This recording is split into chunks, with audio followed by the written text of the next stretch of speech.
Welcome to For the Love of Books, Bees Books Edition, a podcast by North Lanarkshire Libraries.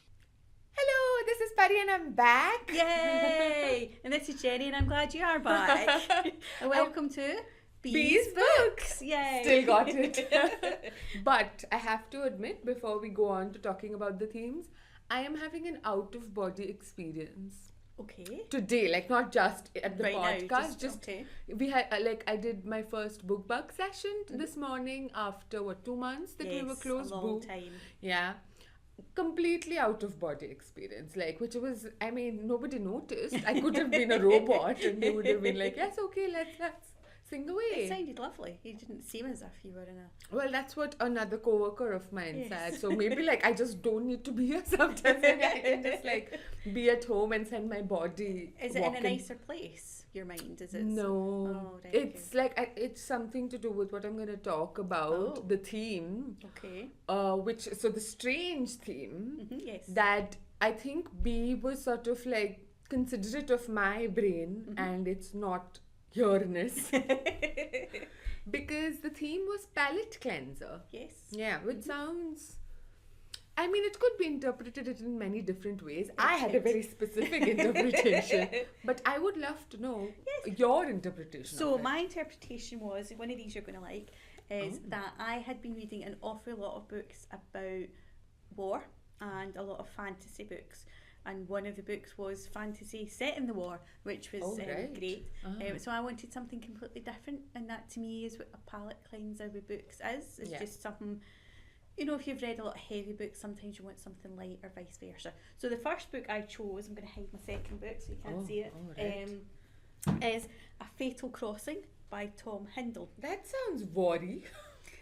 No, it's set between the wars, so it's There you go. You found a loophole. Yes. I have a lot to say about this book. Oh, your face doesn't have positive things to say. Maybe palate cleanser was a bad idea. Yes. Okay. My other book was Twilight Robbery, which I know you love, which isn't quite fantasy. But it has the vibes of fantasy, Yes, but you can but- say it's not. Yes, and I'm going to say that. Because for there's no this magic. purposes. There's no Yes. magic. It's in an alternate history kind of thing, I guess. Yes, An yes. alternate world, but recognizable. Yeah, there's not too much magic as such in it, No. so... There's not any, I don't think. They just have like an Well, array of yes, gods that exactly. they believe in. The gods don't Exactly. come to life. Yes. My third choice I'm going to leave on the floor just now, Okay. just in case we don't have time to talk about it, because Okay. I'm interested to hear about your out-of-body experience. So the reason that I've been away for so long, even though you've been joined by some fantastic Absolutely. co-hosts, they're gunning for my job now, but which I would be very happy to welcome them because they were lovely to listen to. But the reason is that August, my brain has been all over the place. One of the for many different reasons, but one of the main reasons related to a palate cleanser is I'm judging some books for like children's books for an award thing in India. Which on the tin it sounds fantastic. I love children's books, love reading children's books, have to read 100 children's books. Perfect. A lot of the books were very bad. Very bad. Which you would be surprised at, like the publisher submitting it to if it a got jury that for far. awards. Yeah. Yeah. I mean, like, I guess it can exist in the world, but does it need to exist in an awards world? Some of them make me very angry. Oh. Yeah, very angry. But the sort of the end point of it was that I'd read so many bad books, like really bad books, that I got a sort of reading block after, because I was a part of like the children's early readers, like picture books and like early chapter books and middle grade, which is my favorite. Absolutely. So heartbroken, completely betrayed by a lot of these books. And also betrayed that like what I rely on books to get me through life.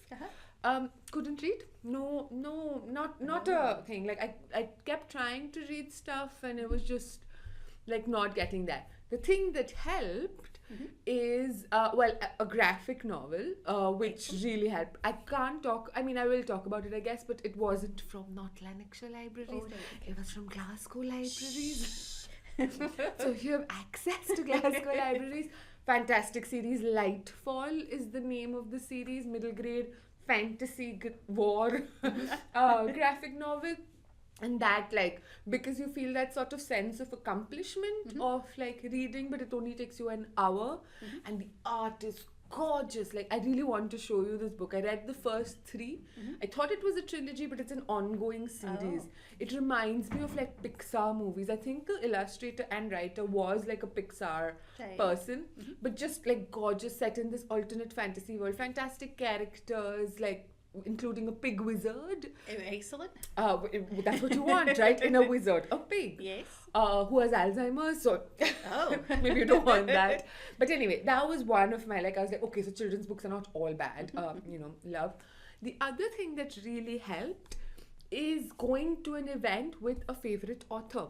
This is not something everybody can do to cleanse their palates, but I was really lucky because in August is like the Edinburgh Book Festival. I didn't go all the way to Edinburgh because my brain out-of-body experience was still happening, but they luckily came to Glasgow for an event, and this is the book that they spoke about. It's called The Dictionary Story, and it's by my man Oliver Jeffers and Sam Winston, who is the artist of this book. Now, Oliver Jeffers and I go way back. He doesn't know it. Oh, right, okay. But like I have loved him and his work since I started loving picture books about 10 years ago now. And I can't believe, and I was in India, and I was so excited to be able to like see him in person in like all the way here in Glasgow. And I haven't read this book, so there's another plot twist. But I am going to talk about what this book was. But essentially, I think like if you're feeling stuck doing something different, so like my middle grade thing wasn't different, it was my normal. Yes, but like going to an event and being surrounded by people who, you know, like books, who love books, and even just hearing somebody talk about the book that they put out in the world, it was really inspiring. Like, it made me want to go and start like sort of pick up more books. And the reason I didn't read this book is because I want to save it. I'm going through another reading block. Like, it stopped in the middle, and now my brain, like, out of body experience, so can't read still. So maybe this is going to be my reward at the end of it. Okay. Okay. Yes. Was this the first time you've seen Oliver Jeffers in the flesh? It is, yes, because he usually lives either in Belfast, across like a sea, or he lives in the US, across an ocean. So so thank you, Edinburgh Book Festival, for bringing him here. And was it everything you hoped it would be? It was so much better. Oh, good. And I don't usually get starstruck. Like, I'm like pretty like, oh, people are people. But with children's book writers, the ones I love, and like I said, way back we go, way back. Way back. So I got my book signed. Can and I they see? were yes. Let me This see. is not great for podcasting. No. It's like it's the best signature ever. So. Fabulous. So both of them signed, and they were both fantastic. They tried to make such nice conversation with me, but I was so starstruck and so shy, and I didn't know what to say. Like, I was just such an awkward little girl I became. But yeah, they also. So basically, I'll tell you a little bit about this story from what I know, because I have not read this book. No. One day, Dictionary decided to bring her words to life. So Dictionary is like, it's a book about dictionary, the dictionary. And she's really sad that she doesn't have a story in it ever. Like, you know, like all the words in her should make up a story. But she's like, I want a story. So she decides to, like any good, like kind of like protagonist, make a story of her own. And the thing that I really love is the art in this book, because it's not illustrations. No. So Sam Winston, he is like a proper grown-up artist, and I think this kind of book would be so good for people who just love creative and playful art. The other book that they worked on together was 7 years ago, A Child of Books. We have that in the library as well. And the art that he does a lot is typographical art. So like he makes art with words. I'll show you an example of it. So you have had a sneaky peek at I some of the have. Well, pictures. they had like presentations. So no, I have not. This is brand spanking new. Did copy. you hear the spine crack as you opened it? But we have this in our libraries as well. So it's not something that I've secretly kept. Maybe not in Coatbridge, but come to Coatbridge and request a copy. Absolutely. So this, like, there's a lot of sort of art, like sort of typographical It's things that they've beautiful. done. But what they said that they did in this one, was it in this one, or it might have been the Child of Books? It was the Child of Books, which we also have in the library. And in that, they took like literal children's books, sort of like Alice in Wonderland, things that were out of copyright, and the boat and the sea and the world in that is made out of these That books. rings a bell now that you're saying that. It's gorgeous. In this, they went even further and madder. They came up, so like you can't see audiences, no, but you should. sorry, I can. I'm just showing Jenny. So, like, there's words and meanings of all the words because it's a story that takes place in the So dictionary. it looks like a dictionary. It Uh-huh. looks like. But all these dictionary definitions they came up with. So it's Oh. not things that exist, it's just things that they want to exist. They want these words to. Excellent. So they were telling us like their favorite definitions, and they're like, most people are not even going to read every single definition. We both are. Because it's not it's not in the story. Yeah. But if you just want to have like a go at it, there's just like all these words everywhere, and each one, so basically the story takes place from A to Z. So they meet different characters that start from A to Z and then just go chaotic, like in chaotic ways. So each page works with like definitions of those alphabets and like from beginning with those. And I just loved the amount of work and love and joy that they've put into this, even though people might not necessarily like, read it. They'll just read the story or they'll look at the pictures. But it was such a joyful collaboration, and they've talked about it. Like, I think their first book took 7 years, and then this book again took 7 my years because goodness. Sam Winston lives in London. But they want to work together, like in the same physical space, and then COVID got in the way as well. But they didn't want to hurry the book along.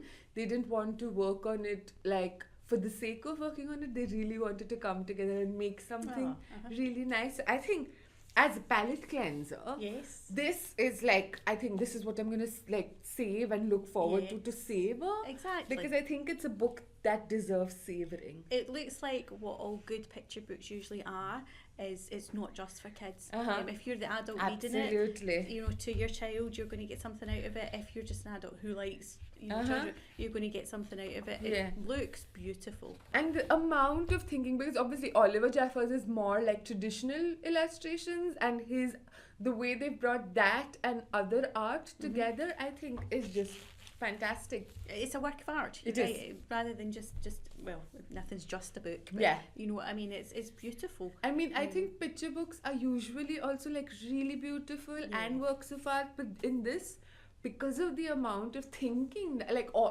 picture books and books, thinking goes there. But this, I think, was so much more work, and they spoke about that. So in the event, there were a lot of adults there, like who just like loved, I guess, their work. But there was like a class of kids who had come in as well, because I think the schools had just started the day that they'd done it, and like literally the day, Monday. And these really enthusiastic teachers had like sort of planned a thing, because it was in the evening on a school night, like 7:30, and they got her, and I can't even imagine the kinds of like imagination boosters this must have provided for the kids. Just fantastic. Oh, it's very nice. But I think you should save it until you're ready to read again. Yes. Because I don't think this can be like just something that gets me out of the rut. This is something that when I'm deep into books, I need to like dive in and spend time with. I think this is a book that you need to dwell with. Afterwards though, it's the kind of book that I think you would dip in and out of. Absolutely. Afterwards, I mean, I do love Oliver Jeffers, not as much as you, and I love his crane books. I just think they're just wonderful. What are the crane books? The Day the Cranes something. Oh, I haven't read those. No, now I'm doubting myself. It's an Oliver Jeffers book. Since you love him so much. No, I've not read. I haven't read his oeuvre. Right. Okay, that's fine. That's fine. But he is an excellent. But I've not heard of Sam Winston. So he is, like I said, he's like a serious artist. He usually talked about his work. He usually makes these thing called artists' books, which are like he produces each book, like does experimental conceptual art and makes like 30 copies of them and sells them for a lot of money. So he's not a children's book person except in this, and he's also severely dyslexic. So I love the idea. I love him sort of reclaiming words for himself, because he does like art with words, and he's sort of taking it back and like creating something new, and which I love. He also, like, both of them worked on the dictionary definitions as well, so love that. Oh, fabulous book. It's very beautiful. Thank you very much. I want to hear about your books, and then I have a sort of not a plot twist, like a little bit of a surprise at the end. Okay, I'm worried now. No, it's a good surprise. Oh, that's all right. Yeah. Well, talking about surprises at the end.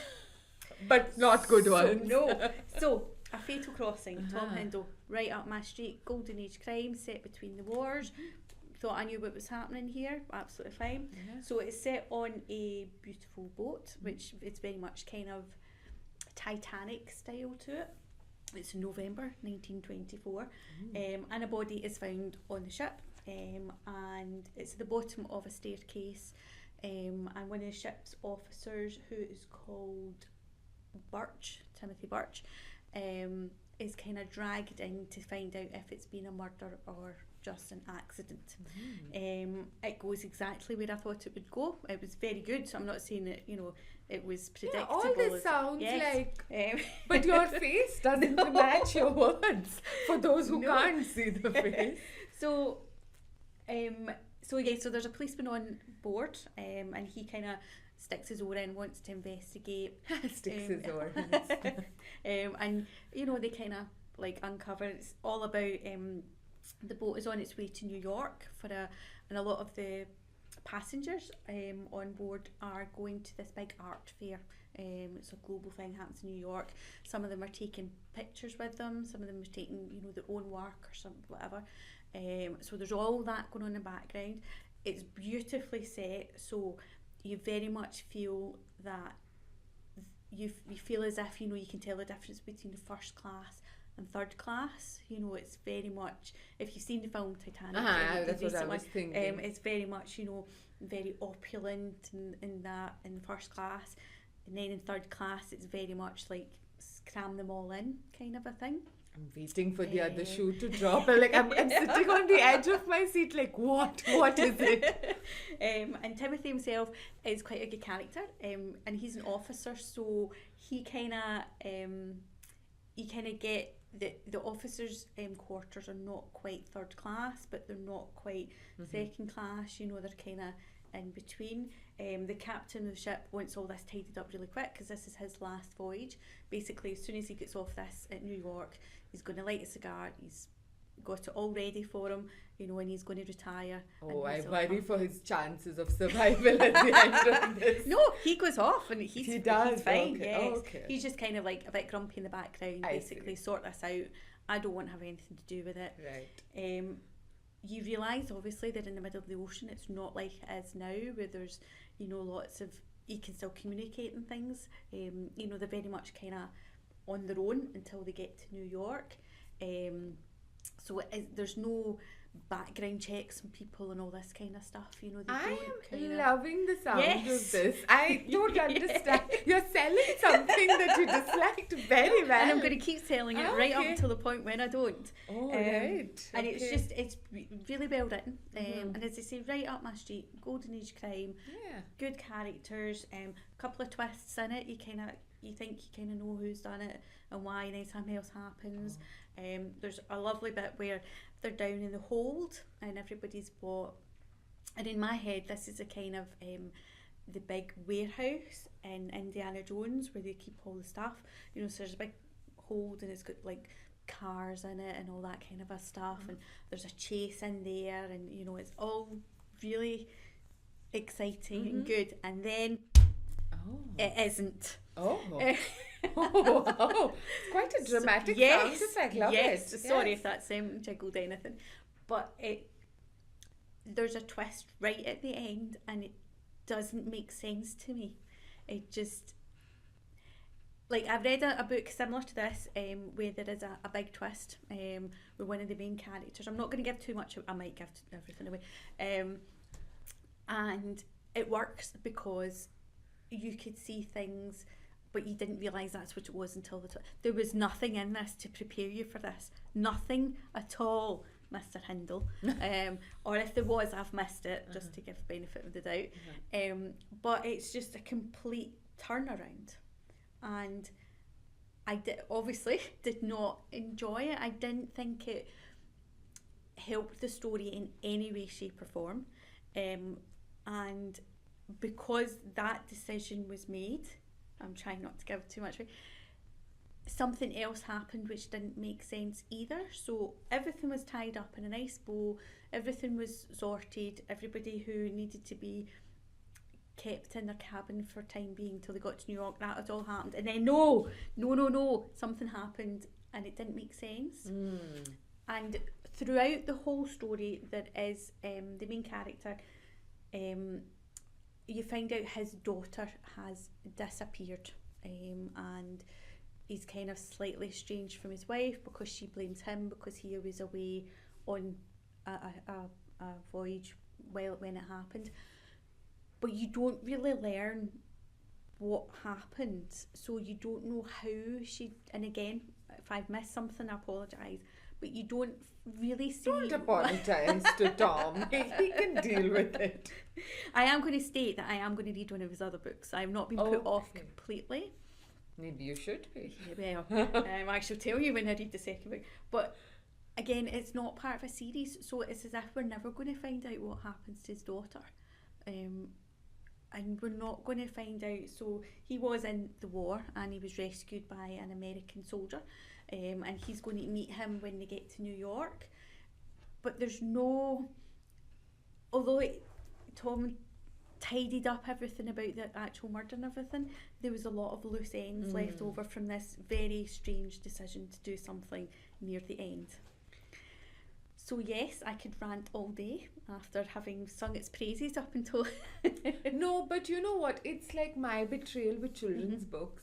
When you come to rely on a genre for providing you with comfort and like, you know, the sort of beats of it. So even if it's like, I mean, you're on the edge of your seat, but you're still, and you're making theories and wrong guesses, but you know how it goes. Yeah, exactly. Usually. You've got an idea of how it's going to... So I watched, so while I couldn't read, I've been watching a lot of things, and I've been in the mood for a lot of murders, but not like grisly murder mysteries, but more like Knives Out murder mysteries. And I ended up watching, I don't even remember the name of this, but it was like a Polish murder mystery thing on Netflix. And it was set on an island, like this wealthy person like invites her sister and like friends and enemies, I guess, to this island, and like there's a murder and you have to figure out, and I'm like, yes, contained sort of thing, totally my kind of thing. So was very excited based on the trailer, watched it, and it was the dumbest thing I've ever watched. Like, I couldn't believe. Did you watch it to the end? I did, because I thought surely there must be something. Like, has the trailer just made a fool of me? Yes, the answer was. So that one, at least this one, like, you know, it sounds like the person, at least or the main mystery worked well in terms of the characters and the mysteries. In this one, we are like signposted with neon signs what happened, and that is what happened. There is no twist, like who the murderer was and why.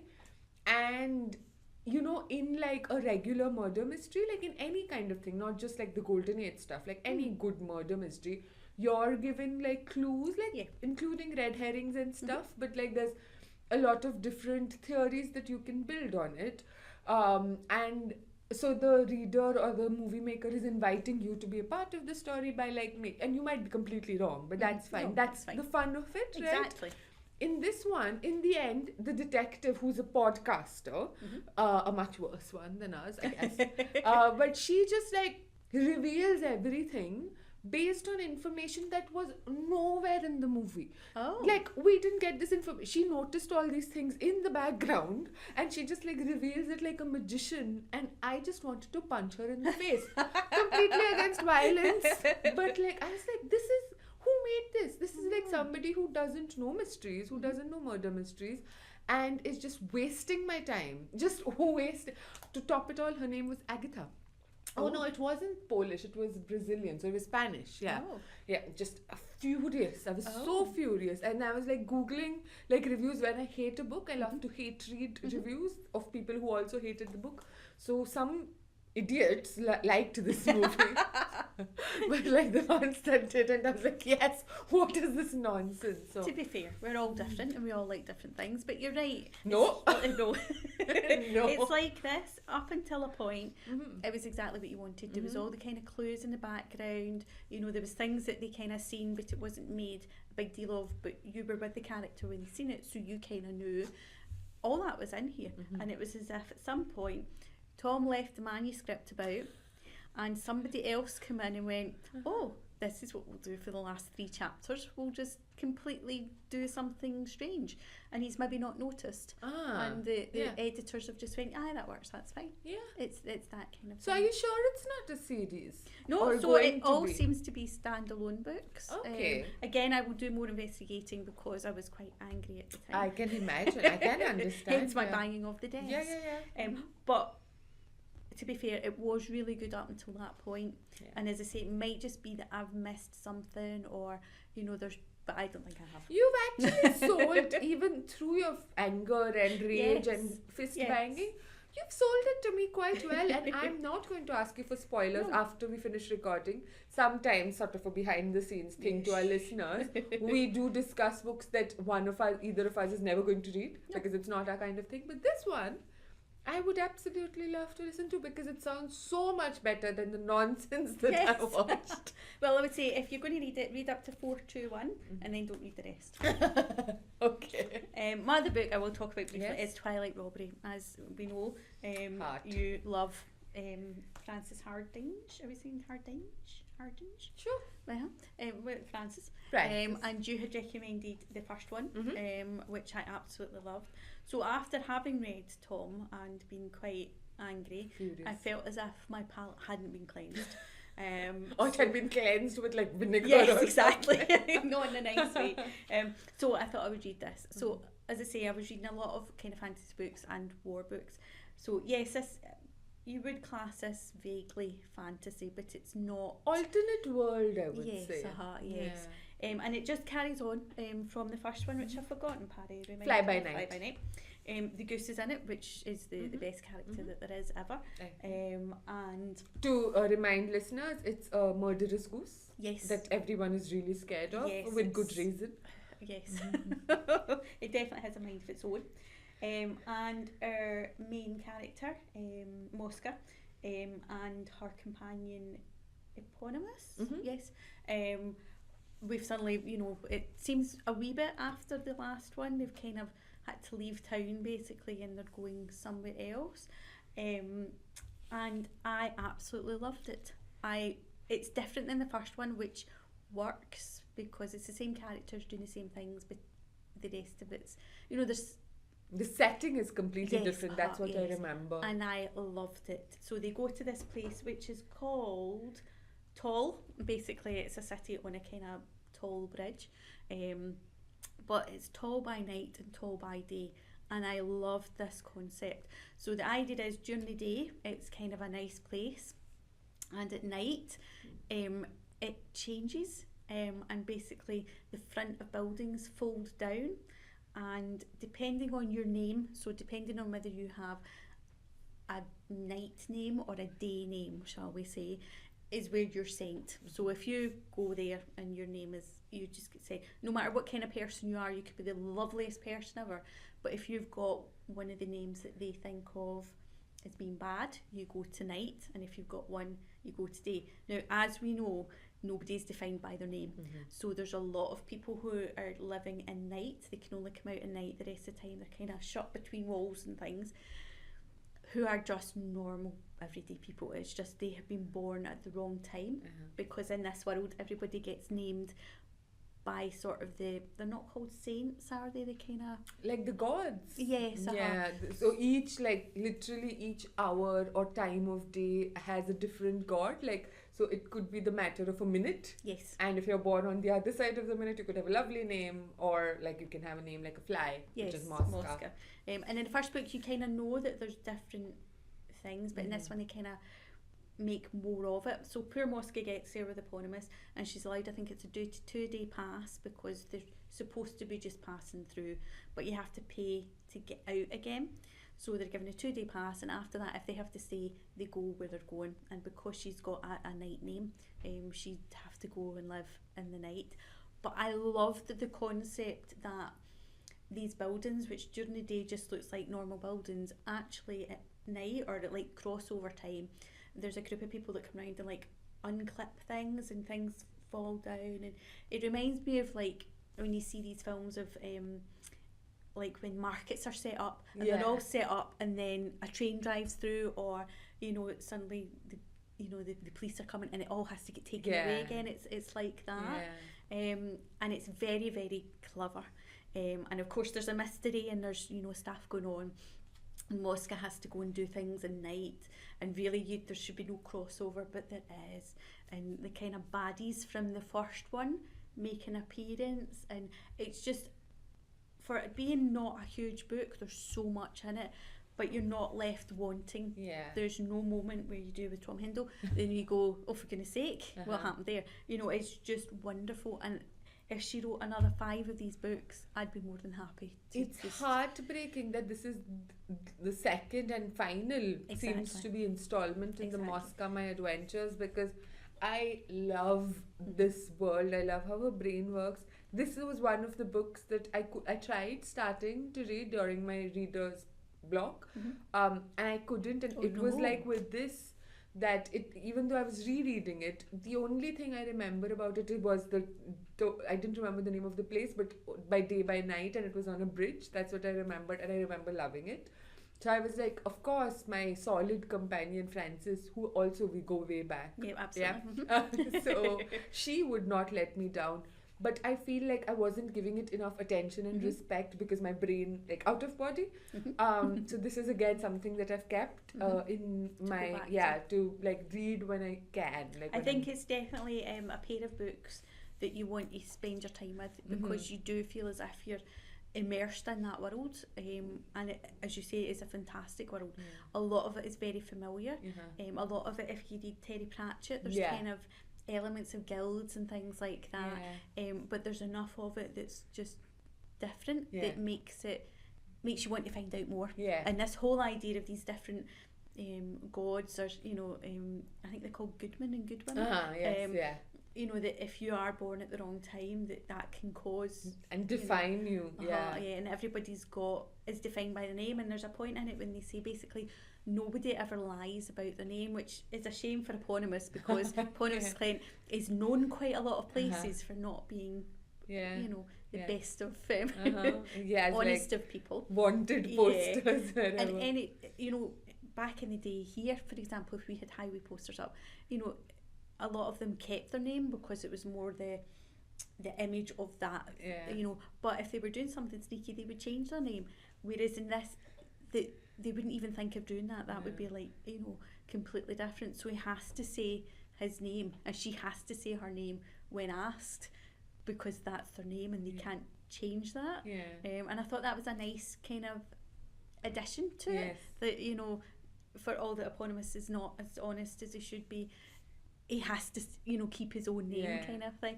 I liked as well, there's a couple of characters that were bought from the first book, but not too much that you could read this on its own if you really wanted to, if you know what I mean. But that's what I would love. I think, like, she's written so many more books since, but it works so well, like Discworld, Terry Pratchett's stuff, as standalones, that you could see them going across the fractured realm, as they call it, like all these different paths, and her brain is, like, I think endlessly inventive, so she'd keep bringing up, like, but even so the Mosca My series is what I started Frances like her books with, but I've read many others, and even though this is my favorite, her other books are just fantastic. And I'm definitely going to give them a go, because I've loved these so much. I know that you were very enthusiastic when you were telling me, and I'm glad, because I just love them. And I would like it, Frances, if she could, because I would like to know where they go next. I would like to know what happens next. Mosca's getting a wee bit older now as well, and I kind of would like to see, but you never feel as if if there's not another book, you know, it's the end of the world. Yeah. Because it's finished enough. Yeah. And the duo works so well together. Well, like trio, there's if we include the goose. I'm so sorry, Sarah. I'm so sorry. The trio works so well together because they're all like a bunch of different weirdos, but there's no like sort of very strict morality of good and bad, like good and evil. It's more complicated and nuanced, and which is why I would 100% recommend this not just to kids. This is like supposed to be a middle grade young adult kind of thing, because she's 12. I don't know if she ages up in this, but that's the age. But I think adults, like, it's such a rich world and such rich language. Like, Absolutely. it's, if you love words and language, I think this is such a good series to get into. Absolutely. I did say from the first one, you know, she doesn't always use 3 words when she could use 12, but they're not wasted words, they're not words for the sake of it. Yeah. And Eponymous is just wonderful when he like goes off on like a big, you know, when he's trying to talk somebody into something, and he goes off in this big long to slightly confuse them and basically for them to go, I'm going to say yes, we stop talk. I love it when that happens. Yeah, me too. By the end of this, you know, there's kind of a job offer almost for Mosca. It's kind of like ends as in, you know, come and see me when you're a year older. And you could see it, yeah, I know, but 100% recommend her other book. She is a writer that over the, like, I think I discovered her like maybe 12 years ago or something. So ever since I did, I've always had one Frances Harding book that I've left unread, you know, like you've done it with Discworld. So I still have one, Deep Light, that's like beautifully hardback cover. The covers are beautiful, aren't they? These are new though. They had like, these are not the ones that I recognize, but I love them. There's like a bunch, there's like an old school like hardcover version that I was never like familiar with, but I want to buy and I want to own for myself. Absolutely. But yes, I'm so glad, and I'm so glad that the recommendations work well. This is a segue into my surprise at the end. Surprise, please. So yesterday I got home. I'm still slightly nervous. There was no, it was like a surprise for me, and I'm gonna share it on the thing. I have 2 really good friends, like 2 of my best friends in India. One of them has a kid, and our relationship has developed. It's always been long distance, but the kid and I used to read books to him like when he was younger. He's 6 now.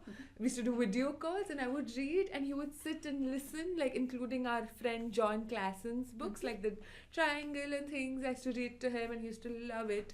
He's now grown up. He started reading books by himself, like chapter books and things, which is like you know, growing up and things is like terrible. Weird. But he decided that he was going to send me a postcard that he's written himself. And first of all, I need to show you the address. Like, he wanted to write the address and everything. I love that it goes from tiny writing to bigger and then giant Scotland, UK.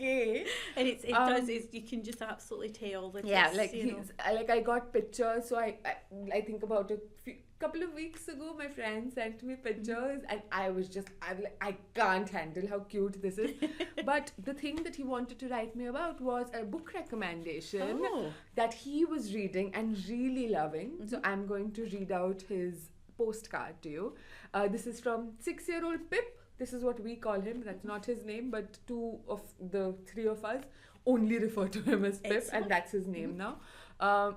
Dear Nessie, that's what he calls me. Here's some questions for you. Have you read Hilo?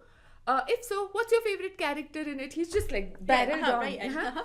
If you should really need it, obviously, like here is his words, his recommendations. Why? It's interesting, exciting, epic. Oh, that's about it. Love, Pip. Oh, so the book I looked up is called, it's a series of graphic novels, and it's called Hilo, the Boy Who Crashed to Earth. Oh. So I'm going to read the description because his recommendation is absolutely sold it. Absolutely. Middle grade graphic novels are what is going to get me out of this slump. I truly believe. Boom, clang, crash. DJ and Gina are totally ordinary kids, but Hilo isn't. Hilo just fell out of the sky and doesn't know where he came from or what he's doing on Earth. Or why going to school in your underwear is a bad idea and only your underwear is a bad idea. But, I sounded like a cuckoo there.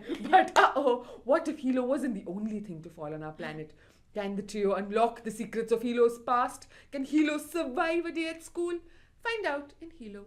Oh, fabulous. I'm sold, yeah. Although I think they should put Pip on the back of the book as well, just Absolutely, like these are, it's like I would love, I mean, if a child recommended a children's Absolutely. book to me with interesting, exciting, epic. Absolutely. What are you going to do? I need to see the front of this.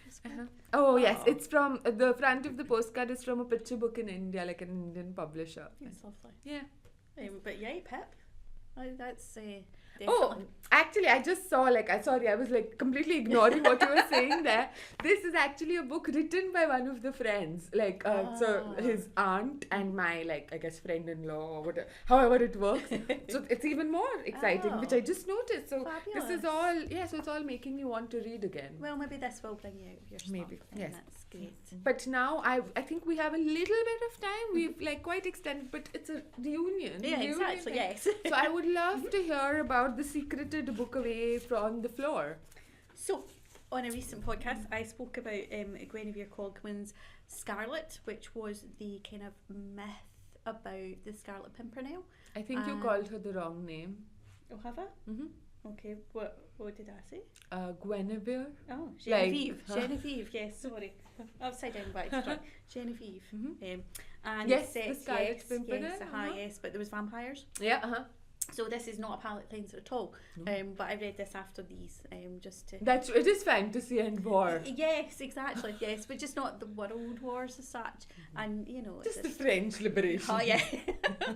But there's quite a bit of magic and it's not just vampires.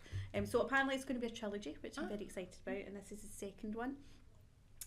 And I just wanted to say that if you enjoyed the first one, please read the second one, because it does kind of develop the character, develops the kind of magic that happens right at the end of the other book, and we are starting to see towards the end of the revolution and how everything's kind of going to play out. But there's some wonderful bits in it, and one of the bits is basically there's a very naive daughter of one of the kind of yes, we must all be we must kill all the rich people and things like that. Freedom, revolution. Yes. And she's very naive, but at the same time, she believes in the revolution, but she believes in the good stuff of it. So this book kind of investigates how good intentions can sometimes lead to bad things, because everybody has their own agenda, and basically that's what's happening in here, is that vampires have their own agenda and have kind of influenced things, whereas this girl, who I've completely forgotten the name of, I apologise, is quite, although she's naive, she's quite idealistic, and she basically is saying, but the heart of this is good, and if we can get back to the heart of this instead of all these agendas around it, it's actually a good thing. And it kind of, this is quite weird, but it kind of put me in mind of the world today, or the world at any point, basically, that there are a lot of good intentions out there that are kind of hijacked for other reasons. Not by vampires, as far as we know. Metaphorical vampires suck the life out of you. Yes. But again, it's one of these books, there's an awful lot in it for not being the size of a doorstop. There's a lot of the main character is part of the Pimpernels kind of group, and whereas everybody else in it is kind of rich and foppish, shall we say, to other people. She's just a maid, and there's kind of the side of that as well, that these people can get away with things, and they're men as well, and she's just this maid, and sometimes she's made to feel as if, yes, she's part of the gang, but she's still just a girl. So it kind of... so they're not that into disrupting the social classes. They are in a way, but in a way of how they see it. Again, that they see it from their point of view, whereas we're seeing it from her point of view. But this one does kind of have a wee bit of magic in it, which is very exciting. I was going to ask, so are there witches? Yes, spoiler alert. I mean, you said magic, and I was like, is there a vampire, surely? So it appears, from what I can tell, is that vampires have been around for a long time, doing what they do, which is, some of them are like anybody, there's some of them that are good, and basically they're wealthy landowners because they've been alive for a long time, they've built things up, they treat their staff very well, you know, they're very good. But there's also the ones that are not. Some of them are kind of new vampires, some of them are older vampires and kind of a bit fed up. But it appears that, and this is it's kind of touched on in this book, that many years ago there were vampires, and then there was like witches who were kind of against each other, and the vampires got rid of all the witches, or so they thought. That's all I'm going to say. And so there's that kind of a thing as well. So there's so much in it. So French Revolution, people getting their heads chopped off, Marie Antoinette doing what she does, and then you've got these vampires on the sidelines. You've got this other like faction of witches that have just like appeared to nowhere. You've got this in this one huge big kind of prison on this island that they're trying to rescue people from. You've also got some like inventions that have happened around that time. So there's like, they're talking about signal towers and things like that to try and get information to Paris quicker from outlying place. You know, there's a lot going on. So read it. I love how gloriously silly the premise is. Vampires versus witches. And it does sound silly, but it works. Yeah, no, but like what the other stuff that you've like drawn attention to, it's like dealing with these obviously like really complicated themes that you can draw parallels to from now or like at any point in history or like the future, I guess.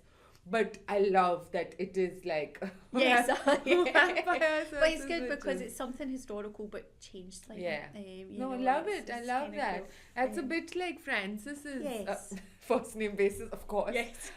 Because like, you know what you were talking about, the bridges. That is like she's taken it, which I didn't realize until like a few maybe years ago.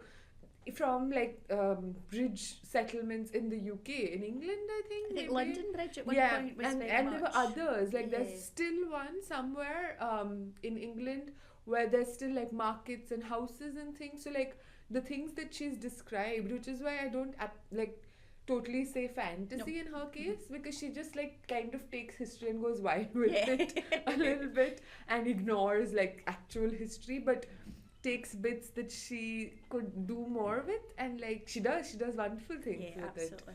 it. Oh, I see your time is wow, yes. rapidly fasting. Well, that wasn't a sentence, sorry. I love it. Our time is rapidly fasting indeed. So before we wrap up, what am I to prepare for next week? So I'm hoping you're reading Slump. Will be over by that? Well, let's hope. Because B has sent us something. Oh, you look very stern. No, she's kind of, I don't know, she's a bit weird just now. Oh, she is. So the next challenge is a different point of view. Oh, love it. Yes, which I think we can have a right good play with. Absolutely love it. And it'll hopefully inspire me. If not, I will turn to Oliver or Francis or Pip. Yes. All my three constants in my life. Pip and I don't go that way back, 6 years. No, well, that's long enough. That's long enough. But thank you so much for listening. I'm so happy to be back talking about books. And I'm glad you're back. Yes. Bye. Bye.